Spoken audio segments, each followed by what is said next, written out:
أعوذ بالله من الشيطان الرجيم. ശപിക്കപ്പെട്ട പിശാചിൽ നിന്ന് അല്ലാഹുവോട് ഞാൻ ശരണം തേടുന്നു. والذين آتيناهم الكتاب يفرحون بما أنزل إليك ومن الأحزاب من ينكر بعده قل إنما أمرت أن أعبد الله ولا أشرك به إليه أدعو وإليه مآب. നാം മുമ്പ് വേദഗ്രന്ഥം നൽകിയിട്ടുള്ളതാർക്കാണോ അവർ നിനക്ക് അവതരിപ്പിക്കപ്പെട്ട ഖുർആനിൽ സന്തോഷം കൊള്ളുന്നു. ആ കക്ഷികളുടെ കൂട്ടത്തിൽ തന്നെ അതിന്റെ ചില ഭാഗം നിഷേധിക്കുന്നവരുമുണ്ട്.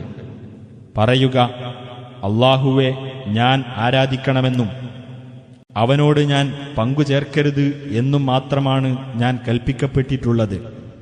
അവനിലേക്കാണ് ഞാൻ ക്ഷണിക്കുന്നത്. അവനിലേക്ക് തന്നെയാണ് എന്റെ മടക്കവും.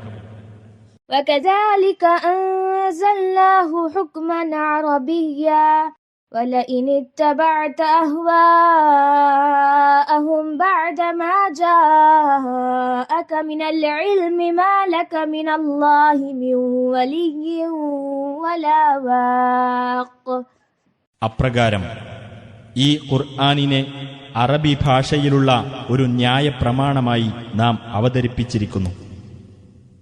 നിനക്ക് അറിവ് വന്നു കിട്ടിയതിനു ശേഷം അവരുടെ തന്നിഷ്ടങ്ങളെ നീ പിൻപറ്റിയാൽ അല്ലാഹുവിന്റെ ശിക്ഷയിൽ നിന്ന് രക്ഷിക്കുന്ന യാതൊരു രക്ഷാധികാരിയും യാതൊരു കാവൽക്കാരനും നിനക്കുണ്ടായിരിക്കുകയില്ല.